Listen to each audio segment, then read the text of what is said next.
자, 그러면 우리 이제 1번 문제부터 좀 보도록 하시겠습니다. 그렇죠? 자, 1번 문제. 가는 유아에게 평화시민교육을 할 때 염두에 두어야 할 내용. 자, 평화시민교육이 우리 유아교육 그 2019 개정 누리과정에 굉장히 많이 들어가 있습니다. 자, 그래서 요 평화 이제 그 요즘에 근데 문제의 추세가 작년 같은 경우에는 어땠냐면 너무 이론이 바뀐 거예요. 2019 개정 누리과정 이론이 3호세랑 완전히 뭐 이거는 지각 변동이 일어난 거예요. 그러니까 옛날처럼 2019 개정 누리과정을 물을 때 지금 우리 예전 이론은 뭐냐면 굉장히 이론이 오래됐잖아요. 그러다 보니까 누구의 무슨 이론에 근거하여 용어를 쓰고 몇 번째 단계의 특징을 써라 뭐 이런 식으로 구체적으로 내잖아요. 근데 지금 그 막 지각 변동처럼 일어난 그런 많은 이론들을 그렇게 막 구체적으로 평화 시민 교육에서 특별히 뭐 어떤 걸 쓰셔 막 이렇게 내지는 않았어요. 작년에는 그냥 두리뭉실하게 이렇게 냈는데 그게 더 어렵지 사실 어떻게 보면. 그렇죠? 자, 그래서 저도 이제 문제를 중간중간에 작년 문제처럼도 넣었어요. 구체적으로 묻지는 않는데 어느 정도 알고 있으면 문제를 힌트로 이용해서 쓸 수 있게끔 그런 것도 우리 연습을 좀 해볼 필요는 있는 것 같아요. 그렇죠? 근데 요거는 이제 그런 문제는 아니고 선생님들께 우리 2019 개정 누리과정 안에 평화시민교육이 들어있다는 걸 보여드리기 위해서 이 문제를 넣은 거예요.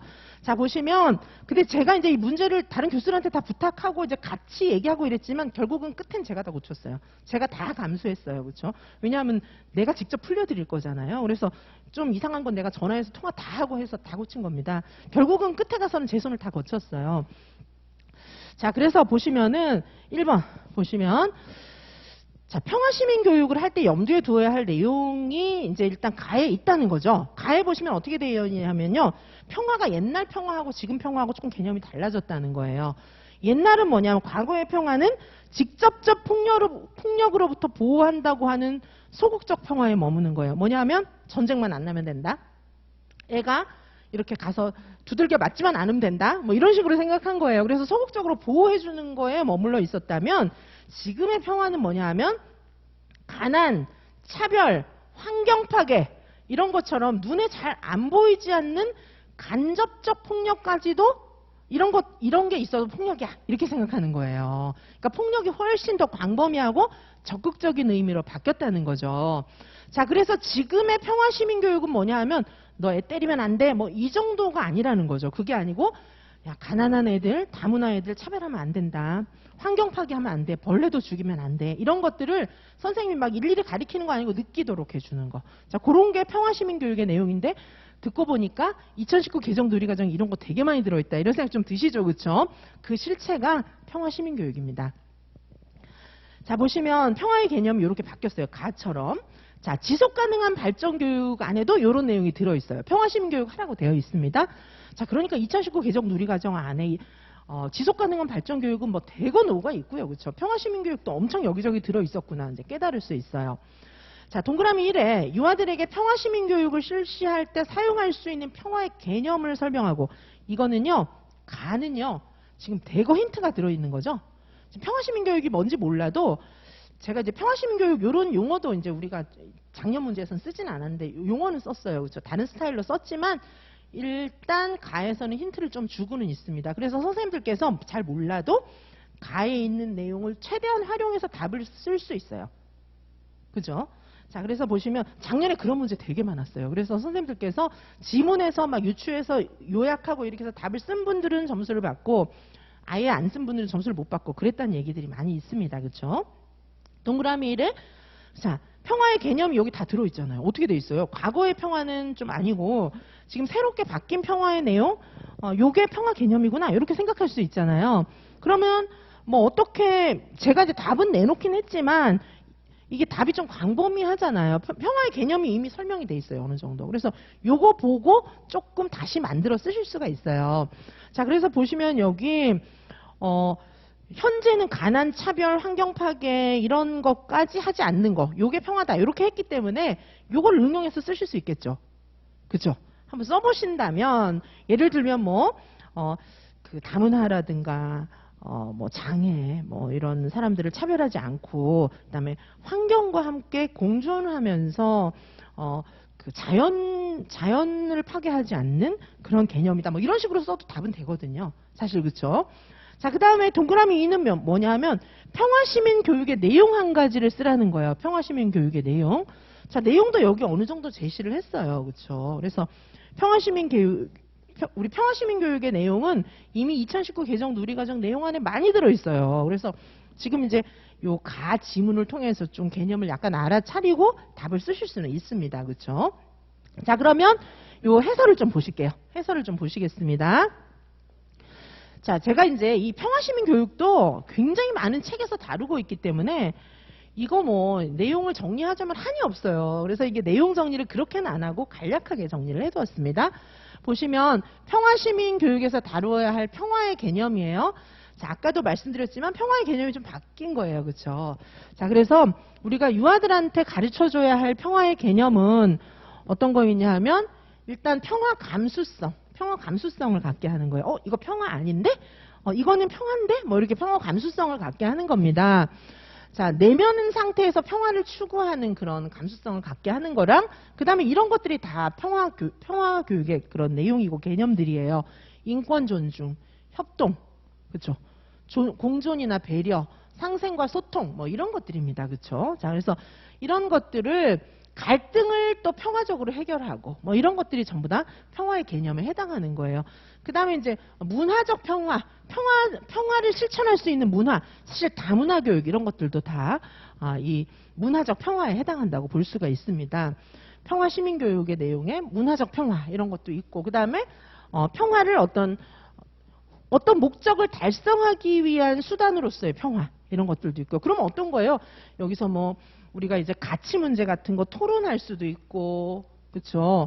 그 다음에 뭐 문제 해결 방법, 과정 뭐 이런 거 있었잖아요, 그렇죠? 뭐 이런 여러 가지를 수단으로 쓸 수가 있는 거죠, 그렇죠? 자, 그래서 아이들이 개인적, 사회적, 국가적, 세계적 차원에서 평화 관련 이슈를 해결할 수 있도록 도와주는 그런 태도를 길러주는 것. 자, 이런 것들이 평화교육에서 다루어야 할 평화의 개념이다. 이렇게 볼 수가 있습니다. 이렇게 전체적으로 보시고요. 제가 답 내놓은 거 한번 좀 보시겠습니다. 자, 평화시민교육에서 다루어야 할 평화라고 하는 것은 일단 아이들이 인권을 존중하고 배려, 공존 이런 것들을 배우는 거죠. 그리고 갈등을 해결해 나갈 수 있는 태도와 기술 이런 것들을 배우는 것이 평화시민교육이에요. 자, 우리 요즘에 어쩐지 사회관계 영역에서 저런 거 많이 나오더라. 뭐 이런 생각 좀 드시죠, 그렇죠?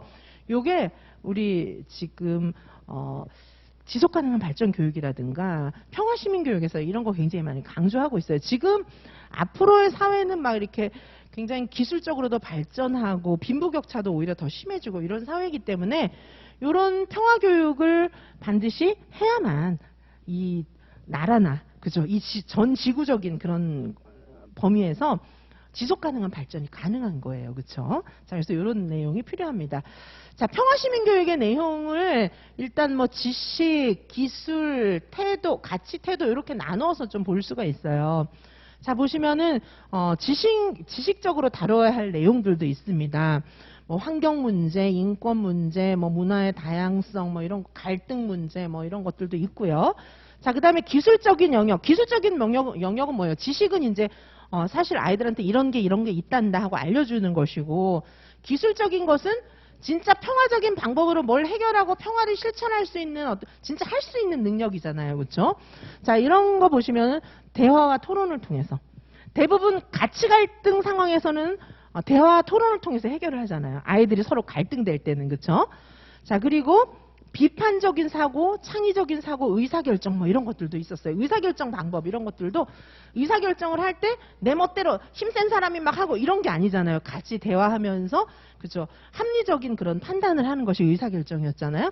가치, 태도 뭐 이런 부분도 있습니다. 자기 존중, 생명 존중, 배려하고 공동체 의식, 생태학적인 관심 뭐 이런 것들이 있습니다. 자, 그리고 이제 뭐 이것도 역시 지식, 기술, 태도 이런 비슷한 형태로 나눠 놓은 거긴 한데 요거 이제 투벌이라고 하는 사람이 평화시민교육에 대해서 이야기한 거예요. 이거를 뭐 투벌 이렇게 해서 막 외우고 그렇게 하실 필요는 없고 전체적으로 봐두시기 바라겠습니다. 그렇죠? 그래서 가치와 태도, 기술, 교수학습 방법 이렇게 나누어서 설명을 하고 있어요. 아까 보셨던 거랑 비슷합니다. 가치, 기술 이런 것들은 아까 보셨던 내용이랑 좀 비슷하고요. 교수학습 방법 보시면은 적극적인 교수학습이라는 건 뭐죠? 선생님이 막 혼자 가르쳐주고 애들은 가만히 있는 거는 그건 소극적인 거예요. 그렇죠? 적극적인 거라고 하는 것은 아이들이 참여하고 상호작용하고 의사소통하고 이런 것들이 적극적인 거예요. 자, 참여적인 것이고 그다음에 또래와 함께 하는 겁니다. 요거 이제 또래와 대화하고 파트너십 이런 것들은 주로 협동학습 형태로 구현될 수가 있죠. 협동학습. 그다음에 자기표현. 그다음에 다문화 학생하고 다문화 교육, 다문화 학생하고 실제로 같이 교류할 수 있는 능력을 기르는 것. 이런 것들, 이런 방법을 활용해서 우리는 평화 시민 교육을 할 수가 있습니다. 자, 이렇게 전체적으로 정리해 두었으니까 선생님들께서 이제 평화 시민 교육 좀 머릿속에 어느 정도 그려보도록 하시고요. 1번 문제 같은 경우에는 이제 모른다, 난 잘 몰라. 이런 상태로 가에 있는 지문하고 1번 문제만 보시고도 어느 정도 답에 필적하게 쓰실 수 있도록 한번 해보시는 게 필요할 것 같아요. 그렇죠? 작년 문제 같은 경우는 거의 그렇게 많이 났거든요. 근데 지금 요즘처럼 열린 문제 있잖아요. 열린 문제들은 어느 정도 그 긴 지문 안에 답이 많이 내포되어 있을 확률이 크거든요. 자, 그래서 이렇게 답을 굉장히 많이 힌트를 주고 있어요. 지금 1번 문제는 가 지문도 그렇고. 그래서 이걸 보시면서 한번 선생님들의 생각을 정리해서 쓰는 연습을 좀 하실 필요가 있는데 우선은 선생님들의 생각을 명백하게 정리를 하셔야 돼요. 이거 보면서 지금 이 평화라고 하는 것은 좀 간접적인 폭력까지 내가 이거 아이들 차별하지 않는 거, 환경 문제 이런 것들은 전에도 본 건데 그러면 평화의 개념을 다문화라든가 뭐 장애아를 차별하지 않는 거, 그다음에 환경과 상호작용하는 거 이런 거 중심으로 써야겠다. 이렇게 생각을 딱 정리를 하셔야 돼요. 그 다음에 여기 평화 시민교육의 내용도 비슷하게 또 정리할 수 있잖아요. 개념 정리한 거에서 또 좀 더 풀었으면은 평화 시민교육의 내용이 될 수가 있잖아요. 자, 그렇게 해서 선생님들께서 일단 한 가지 방향을 확실하게 정하시고 그거를 논리적으로 풀어 써보시는 그런 훈련이 필요하고 제가 써놓은 모범 답안도 좀 참조하시기 바라겠습니다. 자, 열린 답안 쓰는 연습을 좀 해보시기 바라겠습니다. 자, 그 다음에 2번 문제 보실게요. 나의 교사 간 대화에서 자, 동그라미 1에서 유아중심, 놀이중심 교육과정을 잘못 이해하고 실천한 교사를 쓰고 그 이유를 설명하라. 동그라미 2에 교사들의 대화에 나타난 유아중심 교육과정을 운영하는 교사의 역할 두 가지를 사례와 연결해서 설명하시오. 이렇게 되어 있죠. 자, 나의 교사 간 대화, 김교사, 정교사, 서교사가 대화하고 있는데 자, 일단 유아중심, 놀이중심 교육과정을 잘못 이해한 사람 누구예요? 잘못 이해한 사람은 김교사예요. 왜냐하면 뭐라고 되어 있냐면은 여기 아이들을 이제 유아중심, 놀이중심 교육과정 운영하기 위해서 애들 중심으로, 유아중심으로 교육과정 운영하려고 나는 아무것도 안 해요. 이런 얘기 하고 있는 거거든요. 이거는 유아중심, 놀이중심 교육과정을 제대로 운영하는 게 아니라 이거는 이제 조금 방향성이 없는 막 공황 상태, 교육이 안 이루어질 가능성이 커요. 교육적인 어떤 교육을 한다는 것은 선생님이 직접 개입은 하지 않더라도 교육적인 지원이라든가 선생님의 어떤 선생님 전문가잖아요. 전문성이 좀 개입이 되어줘야 되는데 직접 막 눈에 보이게 야 이렇게 해 막 이런 형태가 아니더라도 구성주의도 이제 선생님은 무조건 가만히 있는다 이런 건 아니거든요. 자, 그래서 여기서 보시면은 선생님이 그냥 가만히 있는 것과 같은 이런 거는 아니에요. 근데 여기 보시면 가만히 있는다 이렇게 안 돼 있고 표현을 조금 미화시켜서 해놨기 때문에 눈치 못 채실 수도 있는데 보시면 유아의 흥미에 따른 교육과정을 운영하기 위해서 저의 의도를 반영하지 않고 유아의 놀이과정에 개입하지 않아요. 이거는 바람직한 상황은 아닙니다. 자, 그래서 여기 제가 이제 답 내놓은 거 보시면 김교사고요. 여기 좀 잘못 이해한 사람. 자, 유아중심, 놀이중심 교육과정을 위해서 교사의 의도를 반영하거나 개입하지 않는다고 했는데 이게 이제 잘못됐다. 이렇게 보는 겁니다. 자, 여기 이제 잘못된 점 썼어요. 잘못된 점.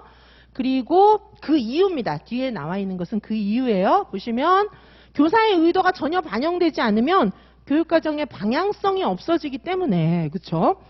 교사는 교육과정을 적극적으로 어떻게 해야 돼요? 교사는 교육과정을 오히려 적극적으로 해석해야 돼요. 적극적으로 해석하고 교육과정을 운영하면서 유아의 흥미를 반영해야 됩니다.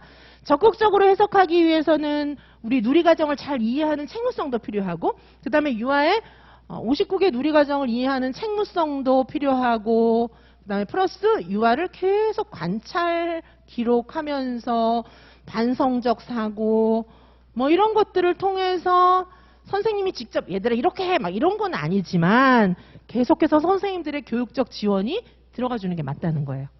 자, 이해 가시죠? 그쵸? 그래서 김 교사가 잘못 이야기한 것입니다. 자, 다음에 2번 보실게요. 교사들의 대화에 나타난 유아 중심 교육과정을 운영하는 교사의 역할 2가지. 자, 지금 보시면 이제 정교사하고, 일단 김 교사는 잘못 이해했으니까 이 사람 말은 크게 신경 안 써도 될 것 같아요. 그쵸? 자, 그 밑에 정교사, 서교사 보시면은 정교사 어떻게 되어 있나요? 저는 교육과정 운영을 위해서 유아들을 주의 깊게 바라보고 있다. 관찰이에요. 그쵸? 그래서 관찰자의 역할이 굉장히 중요해요. 우리가 아이들을 관찰하는 이유는 여러 가지가 있는데 교수학습 과정 속에서 잘 관찰했다가 이 순간에 내가 개입해야 되는구나 요거를 좀 판단할 필요가 있어요. 근데 개입을 자 스톱 막 이렇게 하는 건 아니고 지금 놀이 요걸 좀 진행되고 나서 요거 확장되기 위해서는 내가 관련된 활동을 진행해야 되겠다라던가 선생님이 이제 유아들한테 교육적 작용을 어떻게 할 건가 아니면 재료를 딴 걸 갖다 줄까? 뭐 공간을 좀 더 넓혀줄까? 뭐 여러 가지 생각을 할 수가 있잖아요. 그래서 관찰이 필요한 거예요. 자, 보시면 정교사는 관찰자로서의 그런 역할을 한 거예요. 그렇죠?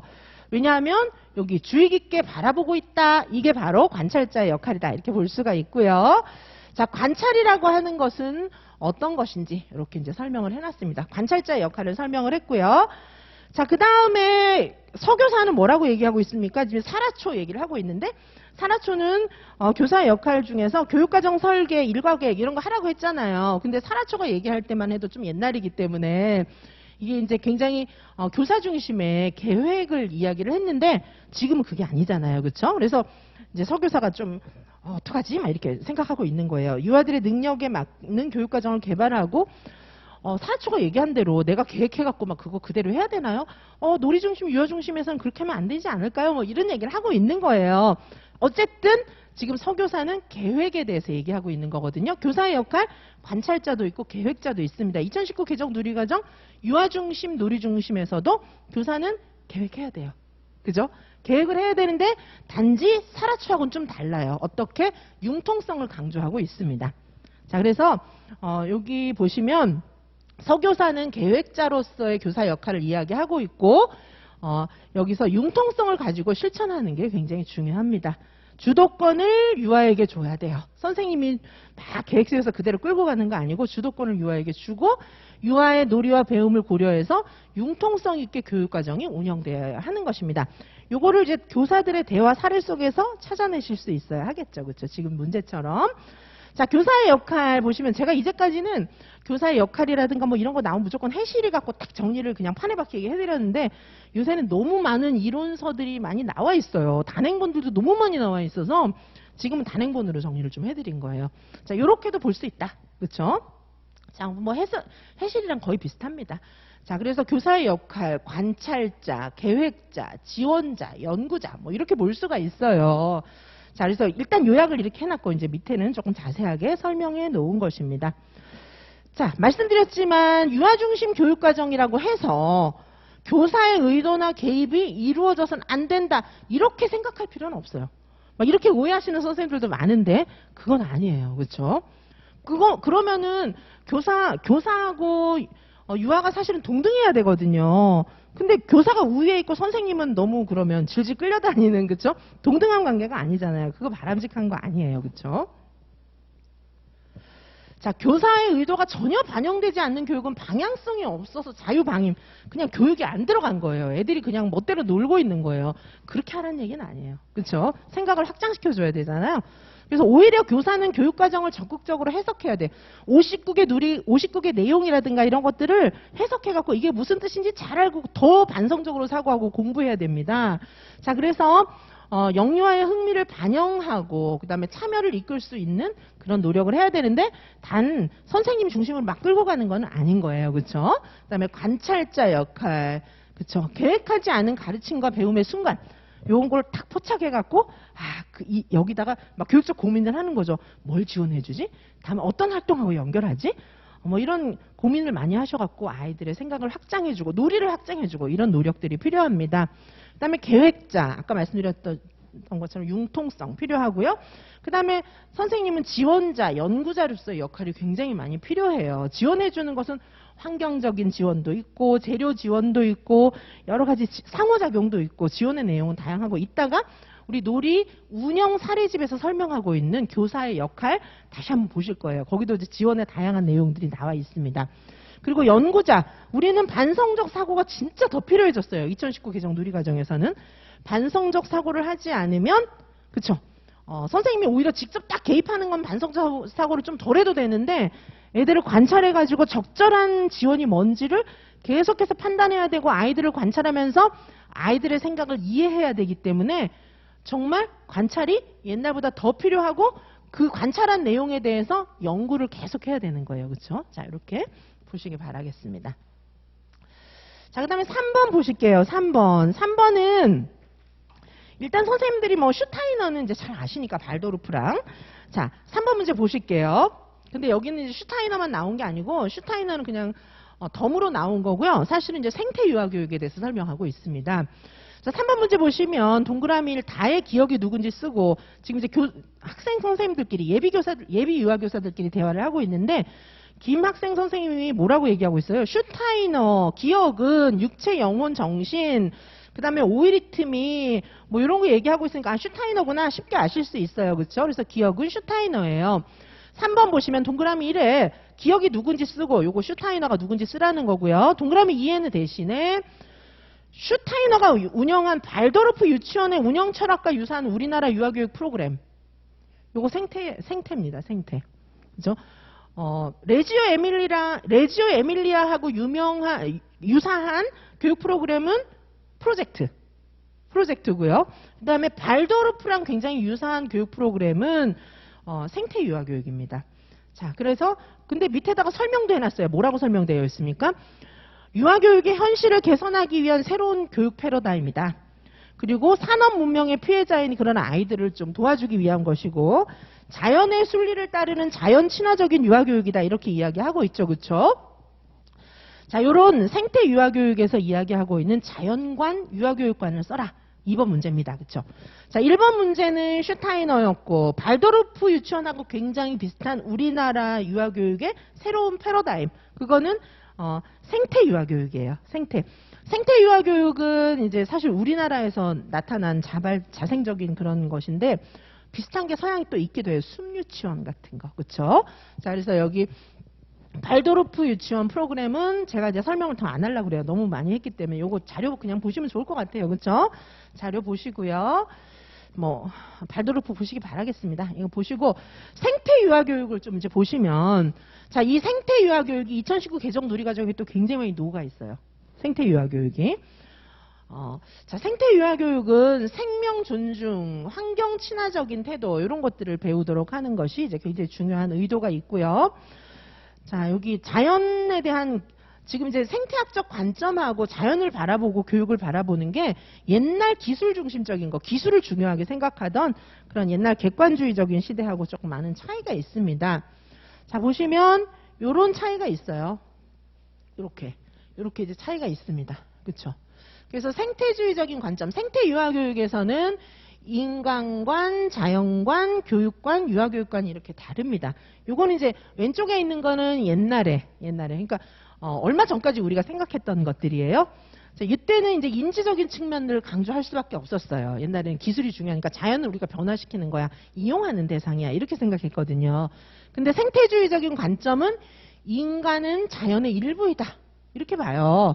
그래서 자연과 공존하는 거예요. 자연을 내가 일방적으로 내가 보호해 준다거나 이용한다거나 이런 게 아니라 나는 자연의 일부예요. 그리고 자연과 함께 상호작용하는 거예요. 자, 그리고 여기 이제 자연을 능동적인 자연관, 그래서 생명 존중 사상. 그러니까 자연을 뭐 이용한다, 내가 보호해 준다 이런 게 아니라 생명 자체를 굉장히 존중하는 것이고 자연은 생명이에요. 그렇죠? 자, 그리고 교육관은 이제 어떻게 되는 거냐면 생명 존중, 자연 존중, 자연 친화적인 태도, 가치관, 정서적인 측면 이런 것들을 강조하는 것이 생태주의의 관점이에요. 인지적인 것만 옛날에는 강조를 했고 유아교육에서는 자연을 직접 경험하게 하는 기회를 많이 주려고 하죠. 생태교육에서는. 그 다음에 자연을 뭐 특별한 날 잡아가지고 자연에 나가는 게 아니라 일상적으로 만나는 거. 자, 그래서 지금 답으로 선생님이 내시는 거는 여기에 있는 거 같이 내셔도 답은 되겠습니다. 문제는 여기 보시면은 문제에는 지금 이제 문제를 이 3번 문제에서 선생님들이 알아차려야 되시는 게 요게 생태유아교육이야. 요걸 알아차리는 게 일단 1단계. 그쵸? 알아차리실 수 있는 거는 발도르프랑 비슷하다. 요런 힌트가 하나 있고요. 그래도 모르시면은 3번 밑에 지문까지 보면 이게 생태유아교육이구나. 요건 아셔야 됩니다. 그쵸? 자, 그래서 동그라미 2에다가는 생태유아교육이 가지고 있는 자연관과 유아교육관을 쓰라고 하는 거니까 요거 유아교육관으로 요거 쓰시면 되고요. 뭐 자연관은 뭐 여기 있는 거 전체적으로 쓰시면 될 것 같아요. 그쵸? 자, 그래서 답을 한번 좀 보시면은 자, 답 내놓은 거를 좀 보시면 자연관, 그렇죠? 여기 자연관, 유아교육관 이렇게 있습니다. 자연관은 이제 생태계에도 가치와 존엄성을 부여하는 거죠. 그래서 우리가 일방적으로 보호해야 될 대상이라거나 이용해야 될 대상이라거나 이렇게 보는 게 아니에요. 그리고 인간과 자연은 상호 의존적인 관계이다. 이렇게 보고 있는 것이고, 유아교육관은 자연에 대한 직접 경험, 자연과의 일상적인 만남도 있지만 아까 이제 다른 거 내용 쓰셔도 괜찮겠습니다. 그렇죠? 자, 이렇게 보실 수가 있고요.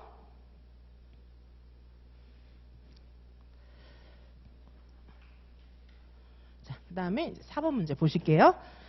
자, 4번 다에서 유학생 선생님이 언급하고 있는 동그라미 1의 니은의 핵심 가치를 설명하고 동그라미 2에다가 디귿의 물음에 답하시오 이렇게 되어 있습니다. 그렇죠? 자, 여기 이제 유학생 선생님이 뭐라고 얘기하고 있냐면은 요즘은 슈타이너가 강조한 것처럼 환경의 중요성이 더욱 커지고 있다. 그렇죠? 슈타이너도 이제 발도르프 교육에서도 자연 굉장히 중요하게 생각하고 있습니다.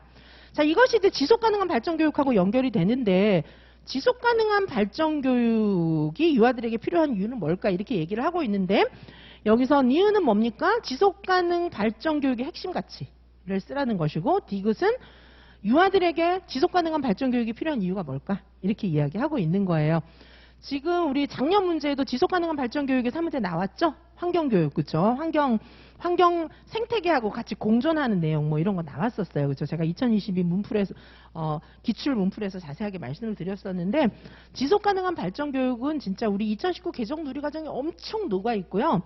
그 지속 가능한 발전 교육을 활용한 교육 활동들 이런 것들은 뭐 대학 부설 유치원들 이런 데는 너무너무 많이 이루어지고 있어요. 그리고 작년에 2차 시험 문제도 났었고, 그쵸?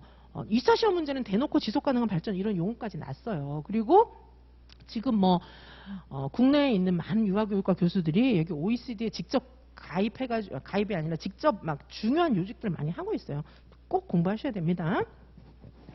자, 보시면은 1번 동그라미 1번의 핵심 가치 기억을 좀 해놓으시면은 인권 존중, 미래 세대 존중, 생태적 다양성 존중, 문화적 다양성 존중 이렇게 요약할 수 있어요. 핵심 가치를. 근데 답을 좀 기억을 해놓으시는 것도 방법이에요. 자, 이거 보시면 인권, 미래 세대, 생태적 다양성, 문화적 다양성 이거 뭐 2019 개정 누리과정 안에 엄청 녹아있구나 이런 생각이 드실 거예요. 그렇죠? 그리고 이제 이런 것들을 통해서 전인적 발달, 뭐 공존 뭐 이런 것들을 이루어내기 위한 지식 가치, 뭐 태도 이런 것들을 길러주는 교육이 바로 지속 가능한 발전 교육의 방향입니다. 그렇죠? 자, 그다음에 동그라미 2에다가는 뭘 쓰는 거예요? 디귿의 물음. 지속 가능한 발전 교육을 유아들에게 해야 되는 이유가 뭔가? 자, 유아 시기가 인간 발달의 기초를 형성하는 시기이기 때문에 이 말이 굉장히 중요한 거예요. 그래서 지속 가능한 발전 교육을 유아들한테 해야 되는 이유가 인간 발달의 기초를 형성하는 그런 시기이기 때문이에요. 자, 그래서 지금 뭐 지속 가능한 발전 교육 사업 프로젝트 안에 아예 독립으로 유아교육 요거 들어가 있어요. 사업 분과에. 자, 그러다 보니까 뭐 이거 시험 문제 뭐 강조할 수밖에 없는 거죠. 그렇죠? 작년에 북극곰 그 문제예요. 그렇죠? 그게 도대체 뭐 써야 되나 선생님들이 황당하다 뭐 이렇게 생각하셨는데 그래서 북극권 문제, 그게 지속가능한 발전 교육의 문제였습니다. 자연과 함께 공존하는 거예요. 자, 유아가 환경이나 다양한 사람들과 더불어 살아갈 수 있는, 자, 환경이나 다양한 사람들과 더불어 살아가야 돼요. 이게 민주적인 태도도 들어있고 뭐 그렇습니다.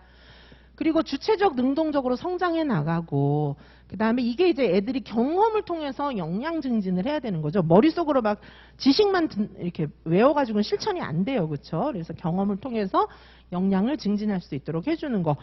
요런 목적 때문에 유아 시기부터 이런 것들을 가르쳐야 되는 거예요. 유아 시기부터 가르쳐야 발달의 기초가 형성되는 거니까 실제로 해보면서 막 배우면 얘네가 기성세대와는 달리, 어른들과는 달리 같이 공존하고 협력하고 환경 보호하고 북극곰 때문에 환경 개발도 조금 덜하고 뭐 이렇게 될 거 아니겠어요. 그렇죠? 어른들은 이제 옛날에 그렇게 안 살아서 이렇게 한계가 조금 있을 수가 있어요. 근데 이제 유아 시기부터 그런 태도나 가치관을 스스로 판단하면서 생각하면서 습득해 나가기 시작한다면 같이 공존할 수 있는 여러 가지 태도가 몸에 진짜 익을 수가 있는 거예요. 자, 그런 내용이 들어가시면 되겠습니다. 자, 지속가능 발전 교육의 내용을 간략하게 요약을 했어요. 자, 지속가능한 발전 교육 보시면 모든 사람의 다양한 문화를 존중하는 것, 다문화 교육, 그래서 굉장히 중요한 것이고 통합학급이라든가 이런 것들도 그래서 중요한 거예요. 자, 그래서 핵심 가치 보시면 인권 존중, 미래 세대 뭐 이렇게 핵심 가치 있어요. 그렇죠? 자, 지속 가능한 발전 교육을 통해서 우리가 이제 같이 서로 공존할 수 있는 사람을 길러낼 수가 있습니다. 자, 그런데 이제 우리가 막 오해하는 거는 환경 교육에서 지속 가능한 발전 교육이 시작된 건 맞는데 환경 교육만 들어 있는 게 아니에요. 그렇죠? 자, 그래서 지속 가능한 발전 교육에는 환경 교육 요것만이 녹아 있는 게 아니라 세계 시민 의식, 아까 평화 교육 이런 것들도 세계 시민 교육하고 이제 같이 결부시켜서 그리고 이제 가치 및 행동과 생활 양식의 변화, 의사결정 능력, 미래지향적인 사고, 이게 사실은 우리가 사회관계 영역에서 가치 갈등이라든가, 그렇죠? 의사결정이라든가 이런 거 공부하는 게 다 이런 영향이에요. 사실은 여기서 강조하고 있는 내용입니다. 지속가능한 발전 교육은 딜레마 상황이 있잖아요. 이런 딜레마 상황에 대해서 비판적인 사고를 기르고 문제를 해결할 수 있는 그런 능력을 길러주는 게 필요한 것입니다. 자, 지속가능한 발전 교육의 측면은 크게 세 가지예요. 세 가지 기둥이 있어요. 자, 사회적인 측면, 환경적인 측면, 경제적인 측면, 이렇게 세 가지가 있습니다. 근데 우리는 이제 환경적인 측면 요것만 이해하고 있잖아요. 지속 가능한 발전 교육이 출발한 거는 여기 환경에서 출발했어요. 근데 지금 환경만 있는 게 아니라 환경, 뭐 북극곰만 잘 살면 우리가 다 잘 쓸 수 있는 건 아니잖아요. 전쟁해 보세요. 그러면 북극곰도 같이 죽을 수도 있어요. 환경은 깨끗한데, 그렇죠? 자, 이게 이제 사회적인 측면, 그 다음에 사회적인 측면 안에 뭐 통일, 평화와 안전 이런 게 다 들어가 있어요. 그래서 이게 사회적으로 막 복잡해가지고 막 이 나라랑 전쟁하면은 환경 보존한 게 아무 의미가 없어요. 그렇죠? 그 다음에 경제적인 측면은 이제 뭐냐면은 빈부격차가 너무 나거나 그래도 서로 전쟁하고 막 전쟁까지 아니래도 막 갈등이 심화되고 이러면 그 사회가 힘든 거예요. 그렇죠? 그 다음에 뭐 쓰레기라든가 뭐 그 다음에 이제 물건을 막 너무 많이 생산해낸다든가 뭐 이런 식으로 돼도 이게 환경도 파괴하고 서로 막 반목하고 갈등하고 싸우고 이런 것은 지속 가능한 사회가 아닌 거예요. 그렇죠? 자, 그래서 사회, 환경, 경제 이런 세 가지 측면 정도가 이렇게 있습니다. 세 가지 큰 기둥이에요. 자, 유아기의 지속 가능 발전 교육의 중요성. 자, 이제 지속 가능한 발전 교육이 이제 어떻게 왜 중요해졌나 뭐 이런 거 앞에 조금 설명을 드렸고요.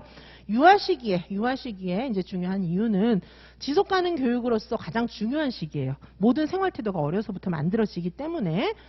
자, 그다음에 두 번째 보시면 주체적이면서 능동적인 그런 유아로의 역량 증진을 위한 교육이 필요하다. 뭐 이렇게 볼 수가 있습니다. 여기 핵심 가치 아까 말씀을 드렸고요. 자, 주체적이면서 능동적인 유아들이 돼야 돼요. 누가 시킨 대로 하는 게 아니라 서로 이제 자신의 가치관을 확실하게 확립을 해가지고 서로 대화하고 토의하고 이런 방식으로 주체적인 삶을 살아야 되고 함께 공존할 수 있는 태도를 배우는 게 필요합니다.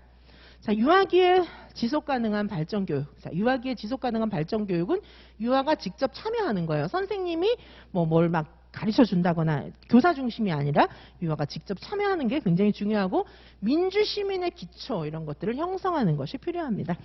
자, 그 다음에 보시면 생태, 이제 그 생태적 환경은 일단 굉장히 중요하죠. 선생님들이 알고 계시는 게 환경만 있을 수도 있는데 그건 아니에요. 그렇죠? 환경도 굉장히 중요하지만 환경만 있는 것은 아닙니다. 그렇죠?